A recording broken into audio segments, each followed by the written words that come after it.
Hey, what is happening, guys? How are you all doing? This is Rob of Rule of Two Review. Welcome back to the channel, and today we're going to discuss some of Nintendo's overall approach to the last few weeks of marketing. Now, I could see a situation where, based on how I think I'm probably going to title this video, maybe some folks who might not be familiar with me stumble across the channel through this video. And so you might be reading the title and coming in here and immediately disliking, leaving a nasty comment, and coming here with your pitchforks out and ready to get super defensive about Nintendo or Nintendo Directs or your own opinion or other people's opinions or what have you. And to a degree, I guess I understand it because that's kind of just what happens on the internet and on YouTube today. But if you're familiar with me and maybe been around for a while, even a couple of years, you probably know that that's not usually how I tend to approach these kinds of videos and conversations. This is just an open-ended kind of theory and discussion about what I see Nintendo doing with their recent marketing over the past couple of weeks and months, with like Twitter and YouTube announcements and Nintendo Direct Minis and of course the partner presentations. Why I think it's kind of strange that we haven't seen them sort of course correct so far. And I don't know, this isn't meant to be a super negative or combative video, and it's also not meant to be overly positive or even defensive of Nintendo either. It's really just my own perspective and guess and like an even-keeled look at the situation. So hopefully you stick around at least long enough in the video to kind of see what my approach is here. Of course, before we really dive into the topic, I just want to give the reminder that I am currently on a push to try to cross 15,000 subscribers before the year is over. And I'm very close, getting closer every day. Every new video gets me a little bit closer, which I'm super, super appreciative of. I really thank you guys for all of that. So as you watch this video, if you like it and you like what I'm doing and you don't hate me based on the title or the direction I'm taking this, then maybe consider subscribing to the channel, and with any luck, you might help me cross that milestone before the end of 2020. So, the main motivation for me to want to make this video and have this exact conversation with you guys obviously is in some ways a reaction to this week's Nintendo Direct Mini partner presentation for August 2020. It happened earlier this week. Very divisive, just like the first one was last month. And, you know, I shared my own opinions on a video about how I really didn't enjoy the presentation. I understand that these things have value, and it's probably Nintendo meeting contractual obligation for the developers of these games. And I think that that's fine. And as I've said, if you enjoyed both of them or one of them or whatever, then that's fine as well. I am completely happy for you having a good time with them. I don't even hate the fact that they exist, but I will say I just have not really enjoyed the two that have existed so far. That's just it. It's not meant to be harmful to anybody. I just haven't enjoyed them. And because of these things coming out and being so divisive, I also made a tweet where I quickly shared one sort of theory or opinion that I had. And it did get a little bit of attention. And in thinking about what I was trying to say, I thought, you know, it might be worth elaborating on my thoughts here a little bit more in a video. So really quickly, here is the tweet that I put out within probably hours of this presentation finishing. If you're enjoying the partner presentations, then I think that's great. More power to you. However, I'm getting the impression that someone very high up at Nintendo, who is completely removed from reality, keeps making these decisions. There seems to be zero self-awareness. Now, that probably comes off as an incredibly cynical and negative approach to what's happening with Nintendo and the lack of directs, the lack of communication and messaging, and of course, the partner presentations that for the most part have not been well received. Again, if you loved them, that's great, but you would be in the minority. Just talking factually here, okay? You know, someone's opinion of the presentations is subjective, but what's objective is the fact that most people have not enjoyed them. And I think the real gist of what I was trying to say with that tweet is that I'm surprised after the constant negative press and negative attention and negative reaction from most Nintendo fans and most of the gaming community, not just all year, because as I've said many times, the first several months of the year, I think Nintendo absolutely deserves the pass that every other company got as well for the the pandemic coming on. But the last couple of months, people have continued to try to talk with Nintendo. Some people being very toxic and yelling and swearing, but other people, and I like to include myself, just trying to reach out and talk to Nintendo and communicate some disappointment, some frustration. And I think that with Nintendo continuing to be silent, continuing to be mysterious and confusing to a lot of us, and continuing to show us these partner presentations and put them together in this way, having done 2 of them and having both of them be very not well received, and in my opinion, both not very good, is maybe showing me a lack of awareness from Nintendo. And that's really what I'm trying to get at. And that's a very nuanced conversation. There's a lot for me to kind of try to explain when I wonder what's going on. But I do want to drive home the point to you guys that this is only a guess and a theory, okay? This is just one guy who's a Nintendo fan, a lifelong gamer, 40 years old. I've been doing this for a long time, and so I'm using just my experience as a lifelong gamer for several decades and a Nintendo fan my entire life to try to understand and guess what's going on here. Because for me, when I see Nintendo continue to push forward with these partner presentations and not really giving us information about the rest of the games in 2020, what could be happening in early 2021 for the most part, what's happening with any first-party Nintendo projects, I just feel like Nintendo must not be aware to some degree of what's going on and how people are reacting. And I think it's worth noting, this is also something that I highlighted in my tweet, that my theory really has to do with the very, very, very high ups, okay? People who are more centrally located, even, the higher forms of leadership, but maybe not at the very top, in Nintendo of America, Nintendo of Japan, Nintendo UK, Nintendo of every part of the world. I feel like a lot of those folks, and obviously the people below them, developing games, running social media, paying attention to what's happening on Twitter and Facebook and YouTube, I think most of those people for Nintendo probably know what's going on and know that a lot of people haven't been reacting positively to Nintendo in 2020, especially the last couple of months and especially the partner presentations.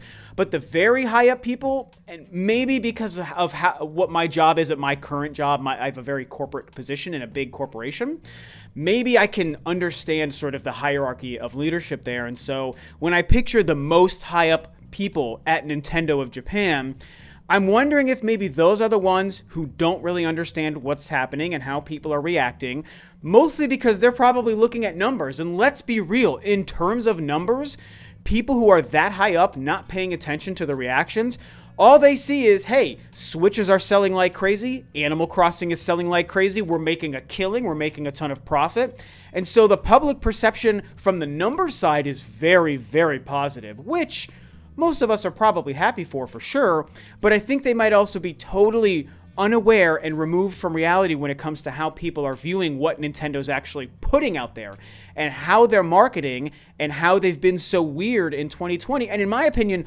more weird than most other companies. That's the huge part here. And if you try to envision what people that high up for a big company might be like, you might think that, hey, it's probably hard for people who are below them to try to let them know, hey, I think what we're doing is wrong. I think your decisions on partner presentations are wrong. I think your decisions on being quiet and not having us translate information to the consumer is wrong. I'm sure that people don't want to say anything to those people because the higher up someone is in position, the more authority they might have, the more intimidating they might be. And so if they're sitting there in their ivory towers thinking, oh, we're making so much money, Switches are selling like crazy, Animal Crossing is making us millions and billions of dollars, everything is great. Everyone must love these drip feeding of information that we're doing in these weird partner presentations. Clearly everything is working. And I'm not going to deny, from a monetary sense, clearly some things are working. I think this is one of the situations where really the pandemic is helping Nintendo more than anything else. I think if nothing had changed as far as Nintendo's messaging, their marketing, their lack of Nintendo Directs, and their lack of new games, I think if that was the same but there was no pandemic, I think that Nintendo might be seeing significantly less sales than they've already been seeing. So I think that it's just very muddy. And the higher-ups at Nintendo might not be aware that people aren't enjoying the partner presentations. Now, the reason I say that is because after the first partner presentation, which was so not well received and had people very divided, and I don't think did anything positive for the games in that presentation except for Shin Megami Tensei, I feel like Their decision to hold an almost identically bad show a second time in a row, to me, shows me that lack of self-awareness. I think if Nintendo was paying attention and was concerned about how people are perceiving what they're doing, they would have seen the reactions to the first one and said, wow, that didn't go well. That was a mistake. We shouldn't have called it what we did. We shouldn't have put it together the way we did. We shouldn't have had it, include so many not exciting titles. Maybe we need to recalibrate how we're doing these and let's change it the next time. I mean, I'll just be real with you guys. I would think if Nintendo was paying attention and actually cared about people being maybe disappointed or not happy with the last partner presentation, being that it's released within a drought of Nintendo information, first-party games, and Nintendo Directs. That's why the partner presentations, I think, have been so frustrating to so many people, because we're otherwise in a big drought of info and games from Nintendo. So you release these unexciting partner presentations, and yes, people are frustrated by them. And the fact that they didn't say, okay, if we have to meet contractual obligations for XYZ game, the first partner presentation didn't go well and was clearly a mistake based on people's reactions. If Nintendo are paying attention, then I think they would have done it differently in August. Why wouldn't they have decided to include these games in a different package? Maybe give us a regular Nintendo Direct and finally show us some of what they're doing from a first-party standpoint. And they could have, instead of an 11-minute package of, 10 unexciting little indie games that no one really cares about, they could have made a 20-minute regular Direct, finally giving us info on, a couple of Nintendo projects, Mario Remasters, Breath of the Wild 2, talk about No More Heroes, Bravely Default, Bayonetta, Doom Eternal, the same games we've been talking about, but package those alongside of every game that showed up in this week's 11-minute partner presentation. That would have gone over way, way better. The other thing they could have done is released these as just individual YouTube trailers like they've been doing, right? These are things that, in my opinion, whether you agree or disagree, okay, this isn't about that. What I think would have happened is people would have just reacted more positively. The press wouldn't have been so negative. The last partner presentation in July did nothing but hurt those games and did nothing but get negative press and negative attention. It was bad PR. Plain and simple. Again, if you loved it or you're jazzed because of Shin Megami Tensei, that's fine. But what you don't do is represent most people. That's what this is about. It's not about an opinion being right or wrong. It's about how the mass is responding. And so, since most people didn't like it, they should have seen the negative PR and said, we need to change, we need to adjust, we need to do something different. And so again, taking the same games that showed up in this week's presentation and packaging them differently and better, and maybe in a Nintendo Direct or something, to me would have shown that they paid attention, they are self-aware, and that they're learning, and that they're course-correcting in small ways when need to be to basically, make up for the fact that this is a pandemic year and things are weird. But they didn't choose to do that. So I'm wondering if maybe the higher-ups who are making the decisions on how they want to show new games, they must not be paying attention and they must be separated from reality, as I said in my tweet, to what's actually going on and how people are reacting to Nintendo in 2020. Like I said in my last video, it's just very confusing. It's the only emotion I'm left with Nintendo in 2020. It's confusion, okay? It's not anger. I can be frustrated or disappointed with a partner presentation and not also be angry, right? So if anyone tries to dissect my tweets and my videos and my opinions as anger, I would just say that you're just not paying attention, okay? And I haven't seen too many people reacting that way to what I've said, but it does happen, and I think it's really worth noting. This isn't anger, and I'm also pretty patient. I mean, I can deal with the fact that things are the way they are while still being disappointed at the same time, right? Like, it's possible to do both simultaneously. And that goes for me and plenty of other people out there who are doing the exact same thing. Some of them are friends of mine, some of them are fans and followers on Twitter and YouTube, some of them are even fellow YouTubers. There are even-keeled, level-headed people out there doing the same thing that I'm doing. But I just find the whole thing confusing, man. Like, why else would Nintendo have done the same thing again? They had a very divisive and unpopular presentation in July, and instead of making it better, sprucing it up, changing it to a Nintendo Direct, adding first-party information or something to make it exciting the second time, they literally just did the exact same thing. And in doing so, it got the exact same reaction. I mean, doing the same thing twice and expecting people to react differently, to me, would show that Nintendo is not paying attention. If they were paying attention, or at least I should say, if the high-up people making these decisions were paying attention, I think that they wouldn't have done it the exact same way twice, okay? The decision to do it identically 2 times in a row shows me they couldn't possibly have been paying attention. And again, I'm sure that some people pretty high up do know that it was going to be a problem. And the people even below them probably do know it was going to be a problem.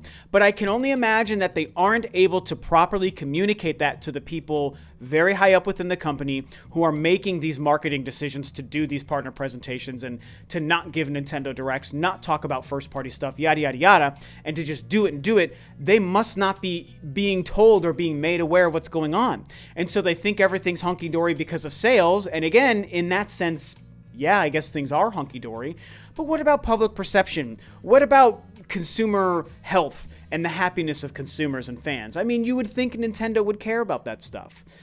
And I guess, I don't know, maybe this is just what I have to say about this. I just have to think that Nintendo, they just, in some degrees, in some levels within the company, they must not be paying attention. They could have met the contractual obligations of these games and released a package of trailers in a much more exciting way, but they did the exact same thing. Why would you have to keep things, these third-party little indie games, separate from all your other first-party announcements? Why would you have to do it? You'll never convince me that Nintendo needs to keep them separate. They are choosing to keep them separate. They are choosing the partner presentation brand and the partner presentation format to do this. They have now actively, proactively chosen to do it 2 times, despite the fact that the first time was so not well received. And they did 0 to improve it the second time, and it got the same bad reaction. So what is going on? Like, why would you do it that way? If they do it a 3rd time, forget about it. That would, to me, confirm that they're not paying attention. If they were paying attention and if they cared about public perception and, you know, satisfying the consumer to a degree, they would have adjusted. They would have changed. They would have added. They would have course corrected. Like, they would have done something. You know, they would have released it at the exact same time as, like, I don't know, another big game announcement, maybe separate from the partner presentation. I don't know. And you know what? If tomorrow or next week we get a big Nintendo announcement, a Nintendo Direct, a confirmation of a huge title or something like that, sure, maybe that'll offset a little bit of people's frustration with the partner presentation and how Nintendo's been handling things overall. But it still would show that they're not completely in tune, because why wouldn't they have just put it all together, you know? So, I don't know. I know this is all over the place because it was a very important idea for me to want to elaborate on, and it's a very complex idea for me to try to get out to you guys, I guess, because I personally have so many thoughts about it. But I just find it weird, and it shows Nintendo's continued confusion in 2020. And I guess I just hope to see things get a little bit better, you know? I mean, I don't know. Again, I'm somebody who's enjoying other games for other consoles this year. And yeah, you know, I picked up Paper Mario, and it's a fun game. It's better than a lot of people have said, but it's not amazing. And honestly, I've also gotten bored with it, and I've stopped playing it. So kind of falls into both camps for me. And other than Animal Crossing, which I personally am not even a fan of, Nintendo hasn't done much this year. Well, Xenoblade is amazing, and I played 100 hours of that game, and I love that game. But it's a remaster, it's a port, it's an old game. I played that game 8 years ago, and all I did is play it again in 2020, really. That's what Xenoblade is. It's just another game that I played for a second time 8 years after the fact. So it's just weird. I don't know. I would love to have to stop having these conversations with you guys. I would love to stop doing this. But as somebody who loves and follows and mostly talks about Nintendo, this is all we have.